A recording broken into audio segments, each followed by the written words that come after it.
नमस्कार दोस्तों, मैं शेखर श्रीवास्तव बहुत स्वागत करता हूं अपने YouTube चैनल एग्जामनाथ पे। जी हाँ, आज एक बेहद मस्त ट्रिक लेके आया हूं जो कि अलंकार से संबंधित है। ये हर एक प्रतियोगी परीक्षाओं में कहीं ना कहीं आपको एक या दो प्रश्न देखने को मिल ही जाते हैं, तो समय को वेस्ट नहीं करते हैं, आज सीखते हैं वो भी बहुत ही मस्त ट्रिक, 1 नैनो सेकंड वाली ट्रिक। जी हाँ, आप देखते ही पंक्ति को बता पाएंगे कि इस पंक्ति में कौन सा अलंकार है। जी हाँ, ये गारंटी है, पंक्ति देखते ही आप बताएंगे कि इसमें कौन सा अलंकार छिपा हुआ है। तुरंत लगाओ, तुरंत आराम, जैसे झंडूबाम। जी हाँ, समय को वेस्ट नहीं करते हैं, देखते हैं उपमा अलंकार। जी हाँ, उपमा अलंकार को हम कैसे पहचानेंगे? कुछ नहीं करना है आपको, कुछ वर्ड्स में कुछ कीवर्ड्स आपको याद रखना है और आप उससे अलंकार को बहुत अच्छे से कर पाएंगे। तो अलंकार, उपमा अलंकार को कैसे समझेंगे? ध्यान रखिएगा, अगर उपमा अलंकार होगा तो क्या होगा, आपको कहीं ना कहीं पंक्ति में क्या मिलेगा? योजक चिन्ह मिलेगा। मेरे प्यारे दोस्तों, योजक चिन्ह आ जाए और योजक चिन्ह के साथ साथ से, सम, सरिस, सी, से, अगर यह शब्द आपको मिल रहे हैं तो कौन सा अलंकार होगा? मेरे प्यारे दोस्तों, आंख बंद करके आप टिक कर दीजिएगा, यह उपमा अलंकार होगा। कौन सा अलंकार होगा? उपमा अलंकार होगा। कब होगा? योजक चिन्ह आए और सा, सी, से, सो, सम, सरिस, ये शब्द अगर आपको देखने को मिल रहे हैं योजक चिन्ह के बाद, तो क्या होगा? उपमा होगा। जैसे मुख चंद्रमा सा सुंदर है। अब देखिए यहां पे कौन सा एक आया सिंबल, ये योजक चिन्ह है और योजक चिन्ह के बाद क्या लगा है? सा। कौन सा अलंकार होगा मेरे प्यारे दोस्तों? बिल्कुल उपमा अलंकार होगा। सही बताया आपने, उपमा अलंकार होगा। दूसरा क्या है? कर कमल सा कोमल है। देखिए यहां पे योजक चिन्ह आया है और क्या आया? उसके आगे सा शब्द आ गया है, तो कौन सा अलंकार होगा? उपमा अलंकार होगा। देख लेते हैं एक और, दीप सा मन। अब देखिए यहाँ पे योजक चिन्ह आया और उसके आगे कौन सा शब्द आ गया? सा शब्द आ गया। तो जब योजक चिन्ह आए और योजक चिन्ह के बाद सा, सी, से, सो, सम, सरिस शब्द आ जाए तो वो कौन सा होगा मेरे प्यारे दोस्तों? तो वह होगा उपमा अलंकार। बिल्कुल डिब्बे में बैठा लीजिए इसको, कौन सा अलंकार होगा, और ये हर एक प्रतियोगी परीक्षाओं में आपके काम आने वाला है। नोट कर लीजिए, योजक चिन्ह और साथ साथ सा, सी, से, सो, सम, सरिस शब्द आ जाए तो उपमा अलंकार होगा। जैसे एक और एग्जांपल देख लेते हैं, मोम सा। देखिए योजक चिन्ह और सा आया। हरिपद कोमल कमल से। अब देख सकते हैं यहाँ पे कमल योजक चिन्ह आया और से शब्द आ गया, कौन सा अलंकार होगा? उपमा अलंकार होगा। हाय फूल सी। देखिए योजक चिन्ह, सी शब्द आ गया, कौन सा अलंकार होगा? उपमा अलंकार होगा। बिल्कुल टिक कर दीजिए, 1 नैनो सेकंड में आप करेंगे और 100% आपका उत्तर वो सही जाएगा। चलिए देख लेते हैं आज का दूसरा अलंकार, कैसे हम इसको पहचान पाएंगे। तो दूसरा अलंकार हमारा है रूपक अलंकार। अब देखते हैं रूपक अलंकार को कैसे हम पहचान सकते हैं बिना किसी ट्रिक, बिना किसी दिमाग लगाए। तो वो देखते हैं ट्रिक कौन सी है। तो रूपक अलंकार जो है, जब पंक्ति में केवल योजक चिन्ह आए, ध्यान दीजिएगा, जब केवल योजक चिन्ह आए और उसके बाद सा, सी, से, सो, सम, सरिस शब्द ना आए तो कौन सा अलंकार होगा? तो वह अलंकार होगा रूपक अलंकार होगा। मेरे प्यारे दोस्तों, कौन सा अलंकार होगा? तो वह रूपक होगा। और अगर सा, से, सा, सी, से, सो, सम, सरिस शब्द आ जाए तो कौन सा अलंकार होगा? तो वह उपमा अलंकार होगा। समझ में आ गया? दोनों में क्या आएगा? दोनों, चाहे उपमा अलंकार हो चाहे रूपक अलंकार हो, दोनों में योजक चिन्ह आएगा। बट जब हमारा उपमा अलंकार होगा तो उसमें सा, सी, से, सो, सम ये शब्द आएंगे, और जब रूपक होगा तो ये सब हमारे शब्द नहीं आएंगे, योजक चिन्ह दोनों में आएगा। बिल्कुल बात समझ में आ गई होगी कि उपमा और रूपक का है। उपमा में योजक चिन्ह के साथ सा, सी, से, सो, सम, सरिस आएगा और रूपक में नहीं आएगा। तो देख लेते हैं एग्जाम्पल रूपक को भी। जैसे मैया मैं तो चंद्र खिलौना ले हो। यहां पे चंद्र शब्द आया है, खिलौना शब्द आया है, बट यहां पे योजक चिन्ह तो आया, लेकिन योजक चिन्ह के बाद सा, सी, से, सो, सम, सरिस शब्द नहीं आया है। तो मेरे प्यारे दोस्तों बताइए कौन सा अलंकार होगा? कौन सा अलंकार होगा? रूपक अलंकार होगा। क्यों होगा? क्योंकि इसमें सा, सी, से, सो, सम, सरिस शब्द नहीं आया है। और एक एग्जांपल देख लेते हैं, पायो जी मैंने राम रतन। देखिए राम रतन, यहाँ पे योजक चिन्ह आया है, योजक चिन्ह के बाद सासी से समसरिस नहीं आया है। कौन सा अलंकार होगा? रूपक अलंकार होगा। 1 नैनो सेकंड वाली ट्रिक है भाइयों बहनों, अगर ताल ठोक करके एक लाइक जरूर कर दीजिए अगर ये वीडियो आपको अच्छी लग रही है, और अगर चैनल पे नए हैं तो चैनल को सब्सक्राइब करना बिल्कुल ना भूलिएगा। इसी तरीके की धमाकेदार वीडियो आपके लिए मैं लेके आता रहता हूं। चलिए एक और देख लेते हैं एग्जाम्पल। चरण कमल बंदो हर राई। अब देखिए यहाँ पे चरण कमल आ गया, योजक चिन्ह आया, लेकिन सासी से समसरिस नहीं आया। कौन सा अलंकार होगा? आंख बंद करो, लगा दो रूपक अलंकार, 100% सही हो जाएगा। राम कृपा भाव निशा सिरानी। यहाँ पे देख रहे हैं राम और कृपा, क्या हो रहा है? योजक चिन्ह आया, बट सासी से सो समसरिस नहीं आया। कौन सा अलंकार? बिल्कुल बताओ कौन सा अलंकार होगा? तो वह अलंकार होगा हमारे प्यारे दोस्तों रूपक अलंकार होगा। चलिए बढ़ते हैं, एक और अलंकार देख लेते हैं। बहुत बढ़िया ट्रिक बताने वाला हूं, बिल्कुल तुरंत लगाओ, तुरंत आराम। जैसे एक और देख, जी हाँ, तो एक और हमारा है यहाँ पे कि उत्प्रेक्षा अलंकार को कैसे पहचाने। उत्प्रेक्षा अलंकार को तो बिल्कुल बहुत मस्त ट्रिक है। क्या है कि जनु जानो, जनहु मनु, मानव मनु, मनहु मानहु, जान पड़ता है निश्चय ही, ज्यों मक इव इच्छा से जैसे शब्द अगर आ जाए तो कौन सा अलंकार होगा? तो वह अलंकार होगा उत्प्रेक्षा अलंकार होगा। कैसे?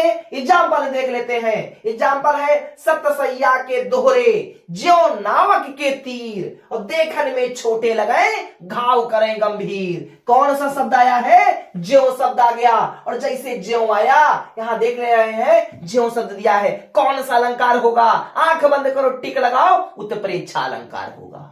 एक और एग्जाम्पल देख लीजिए। सखिन सहित हर्षी अति रानी, सुखद धातु पराजनु पानी। देखिए यहाँ पे जन शब्द आ गया है, और जन देखिए यहां पर भी दिया है, और अगर जन शब्द आ जाए तो कौन सा अलंकार होता है? तो वह उत्प्रेक्षा अलंकार होता है। बिल्कुल आप इस वर्ड्स को केवल आप माइंड में रखिए और तुरंत टिक कर दीजिएगा कि कौन सा अलंकार होगा? तो वह अलंकार होगा उत्प्रेक्षा अलंकार होगा। कौन सा अलंकार होगा? उत्प्रेक्षा अलंकार होगा। चलिए एक और एग्जाम्पल यहां पे देख लेते हैं कि मेरा मन अनंत कहां सुख पावे, जैसे उड़ जहाज को पंछी फिर जहाज पर आवे। यहां पे देखिए जैसे शब्द आ गया, तो जैसे शब्द आ गया तो कौन सा अलंकार होगा? तो वहां हमारा होगा उत्प्रेक्षा अलंकार। जैसे शब्द आ गया, ये देखिए अभी हमने आपको बताया था, जैसे शब्द आ गया तो कौन सा अलंकार होगा? देखिए यहाँ पे जैसे आ गया, तो जैसे जैसे आया क्या हुआ? वह उत्प्रेक्षा अलंकार हो गया। चलिए बढ़ते हैं, अब और कुछ लेकर के। एक हमारा है अतिशयोक्त अलंकार। क्या होता है? जी हां, अतिशयोक्त अलंकार को तो जहां किसी गुण स्थिति को बढ़ा चढ़ा करके वर्णन किया जाए वहां क्या होता है? अतिशयोक्त अलंकार होता है। जैसे हनुमान की पूंछ में लगन न पाई आग, और लंका सगरी जल गई, गए निशाचर भाग। देखिए यहाँ पे बढ़ा चढ़ा करके बोला गया। क्या बोला गया? बिल्कुल बोला गया, अरे हनुमान जी की पूंछ में भी आगवे नहीं लगी तो लंका जली कैसे ससुरी? बिल्कुल नहीं जली। अरे पुछिया में आग लगी तब है तो जली होगी, नहीं जली। क्यों? क्योंकि हनुमान की पूंछ में भी लगन न पाई आग कहा जा रहा है, अगवा लगवाई नहीं की है। और बताया कहा जा रहा है कि लंका सगरी जल गई, हमारी पूरी लंका ही जल गई, गए निशाचर भाग, और जितने राक्षस थे सब भाग गए। अब देखिए यहां पे अभी हनुमान जी की पूंछ में अगवाई नहीं लगी है और सब निशाचर भाग गए, लंका जल गई। अतिशयोक्त हुआ ना?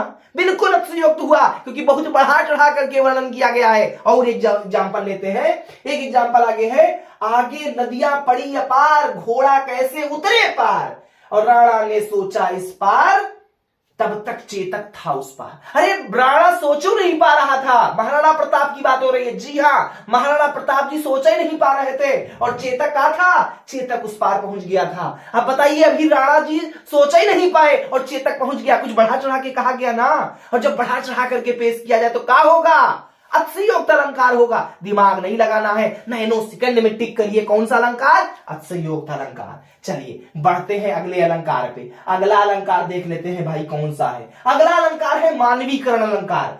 जब प्राकृतिक वस्तुओं में पेड़ पौधा, आदमी, मानवीय भावनाओं के होने का वर्णन हो तो कौन सा अलंकार होता है? मानवीय अलंकार होता है। जैसे देख दशा रघुवीर की, वृक्ष फूट फूट कर रोए। अब देखिए यहां पे वृक्ष वृक्ष रोने लगे हैं, मतलब प्राकृतिक वस्तुएं जो होती है, जो पेड़ पौधे होते हैं, उनमें भी कहीं ना कहीं मानवीय भावनाएं जागृत होने लगी। एक और एग्जाम्पल है, फूल हंसे कलियां मुस्काई। अब बताइए, फूल हंसे और कलियां मुस्कुराने लगी, बताइए क्या हो रहा है यहाँ पे? क्या हो रहा है? प्राकृतिक वस्तुओं में पेड़ पौधे, आदमी, इन सब मानवीय भावनाओं के होने का वर्णन होने लगा है। तो कौन सा अलंकार होगा? तो वहां पे होता है मानवीयकरण अलंकार। चलिए आगे बढ़ते हैं, एक और अलंकार देख लेते हैं, बहुत ही मस्त ट्रिक सॉरी अनुप्रास अलंकार का होता है। तो जहां पे वर्णों को बार बार वहां पे पुनरावृत्ति हो, मतलब एक ही वर्ण बार बार आए, तो कौन सा अलंकार होगा? अनुप्रास अलंकार होगा। कौन सा अलंकार होगा? अनुप्रास अलंकार वहां पर होता है। जैसे चारु चंद की चंचल किरणें, देखिए चा चा चा चा, सब चा चा आ रहा है, तो क्या होगा? कौन सा अलंकार होगा? अनुप्रास अलंकार होगा। जब वर्ण बार बार आए तो वहां पे कौन सा अलंकार होता है? तो वहां पर होता है हमारा अनुप्रास अलंकार। जैसे मधुर मधुर मुस्कुराना मनोहर मनुज, देखिए सब में मां मां मां मां मां, जब क्या हो? वर्णों की पुनरावृत्ति हो, तो क्या होता है? जब एक ही वर्ण बार बार आए तो वो अनुप्रास अलंकार वहां पे होता है। जैसे तरनी। चलिए एक और अलंकार देख लेते हैं। अगला अलंकार है अनुप्रास अलंकार। क्या होता है? तो अनुप्रास अलंकार क्या होता है? जब एक ही वर्ण की आवृत्ति बार बार हो, मतलब जब एक ही वर्ण बार बार आए, तो कौन सा अलंकार होगा? वहां पे अनुप्रास अलंकार होगा। कौन सा अलंकार होगा? अरे मेरे साथ तो बोलिए, कौन सा अलंकार होगा?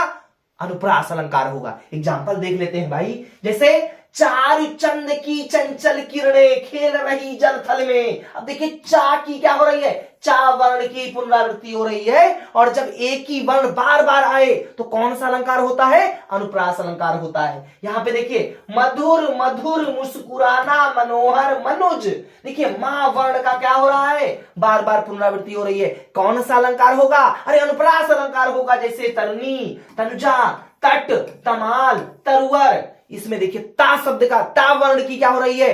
ता वर्ण की पुनरावृत्ति हो रही है। और जब ता वर्ण की पुनरावृत्ति हो रही है, या किसी भी वर्ण की जब पुनरावृत्ति हो, तो वहां पे कौन सा अलंकार होता है? तो वहां पे अनुप्रास अलंकार होता है। जैसे एक और है कि रघुपति राघव राजा राम पतित पावन सीताराम। अब देखिए रा रा रा रा, अब रा की क्या हुई है? रावण की पुनरावृत्ति हुई है।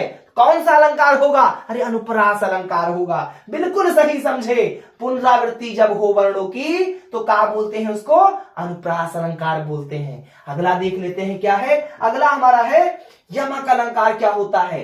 तो जब एक ही शब्द एक से अधिक बार आए और उसके अर्थ क्या हो? अनेक हो, तो कौन सा अलंकार होगा? तो वह अलंकार होगा यमक अलंकार होगा। जैसे कनक कनक ते सवगुनी मादकता अधिकाय, वा खाए बौराय नर या पाए बौराय। अब देखिए कनक और कनक, दो बार कनक कनक आया है। दोनों का मतलब क्या है? एक कनक का मतलब है सोना और एक कनक का मतलब है धतूरा। अब देखिए जब एक ही शब्द एक से अधिक बार आए तो क्या होता है? और उसके अर्थ अलग अलग हों। जैसे देखिए कनक कनक, दोनों कनक कनक लिखा है, लेकिन एक का मतलब है सोना और एक का मतलब है धतूरा।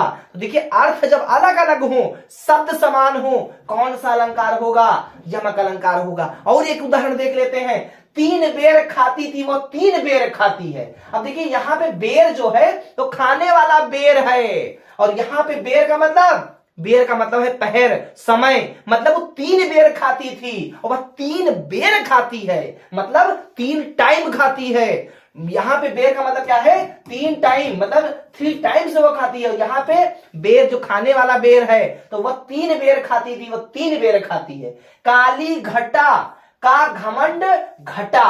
अब देखिए काली घटा, घटा, अरे काला वाला बादल, काली घटा का घमंड घटा, घटा मतलब कम हुआ। देखिए यहां पे दो शब्द आए हैं, दोनों समान शब्द हैं लेकिन दोनों के अर्थ अलग अलग हैं। कौन सा अलंकार होगा? यमक अलंकार होगा भाई। कौन सा अलंकार होगा? यमक होगा। आगे देख लेते हैं एक और।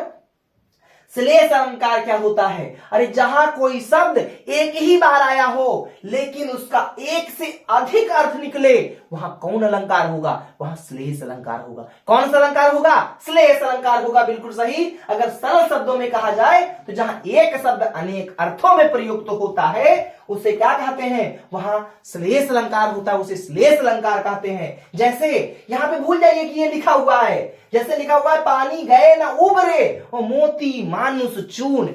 ठीक है, रहीमन पानी राखिए बिन पानी सब सून, पानी गए न उबरे मोती मानुष चून। अब यहां पे देखिए पानी, रहीम दास जी क्या कहते हैं कि पानी को अपने पास रखिए क्योंकि पानी के बिना सब सूना है। अब देखिए एक ही शब्द पानी है लेकिन उसके कई अर्थ यहां पे दिए गए। जब एक शब्द अनेक अर्थों में प्रयुक्त हो तो यहां पे पानी जो है 3 अर्थों में प्रयुक्त हुआ है। पहला क्या है कि चमक के अर्थ में। देखिए पानी गए न उबरे, अगर पानी चला गया किसका? मोती, मोती की चमक को कहा गया है। मतलब यहां पे जो पहले पानी का अर्थ है वो क्या है? चमक। अगर मोती की चमक चली गई तो उसका कोई मतलब नहीं है। मानुष, और अगर मानुष की प्रतिष्ठा चली गई, दूसरे में प्रतिष्ठा को दिखाया गया कि अगर मनुष्य की प्रतिष्ठा चली गई तो बेकार हो गया वो। और तीसरे में चून, अगर चून में पानी चला जाए तो वो चूना बेकार हो गया, वो चून बेकार हो गया। तो देखिए शब्द एक है लेकिन उसके 3 अर्थ हैं। मोती मानुष चून, एक में चमक बताया गया, एक में प्रतिष्ठा बताया गया और एक में जल को बताया जा रहा है, मतलब पानी को बताया जा रहा है। समझ में? एक और एग्जांपल ले लेते हैं। देखिए लिखा है ढोल गंवार शूद्र पशु नारी सकल ताड़ना के अधिकारी। अब यहां पे देखिए ताड़ना शब्द आया है तो ताड़ने का कई शब्दों में, इसको कई अर्थों में प्रयोग हुआ है। देखिए ढोल, ताड़ना, ताड़ना है ढोल को भी, लेकिन जब ढोल की बात आई तो वहां पे ढोल को कसने की बात हो रही है। किसकी बात हो रही है? ढोल को कसने के अर्थ में प्रयोग किया गया है। कसना है, ताड़ना है मतलब कसना है। किसको कसना है? ढोल को कसना है। अब अगर हम गंवार की बात करें तो गंवार का मतलब यहां पे क्या है? ताड़ने का मतलब उनको समझाना है। गंवार का मतलब यहां पे जो गंवार शब्द जो है वो जो ताड़ना यहां पे लिखा, तो ताड़ना गंवार के लिए क्या किया गया है? समझाना है। इसके अलावा शूद्र, तो शूद्र को डांटना है। पशु, पशु को मारना है। और नारी के लिए कि उनको वश में रखना है, उनको अपने काबू में रखना है। तो देखिए ताड़ना शब्द एक ही शब्द है लेकिन यहाँ पे 5 जगहों पे अलग अलग अर्थ है। ढोल में कसना, गंवार पे समझाना, शूद्र पे डांटना, पशु पे मारना और नारी पे वश में रखना। तो देखिए बहुत आसानी से आपको समझ में आ गया होगा कि हमारा क्या होता है श्लेष अलंकार। हमने शुरुआत में आपको बताया उपमा क्या होता है, रूपक क्या होता है, यमक आपको समझाया, अनुप्रास आपके, उत्प्रेक्षा क्या होता है। बिल्कुल पूरी तरीके से कॉन्सेप्ट आपको क्लियर हुआ होगा। अगर ये वीडियो अच्छी लगी है तो आप वीडियो को लाइक कीजिएगा, चैनल पे नए हैं तो सब्सक्राइब कीजिएगा। थैंक्स फॉर वॉचिंग, बहुत बहुत धन्यवाद।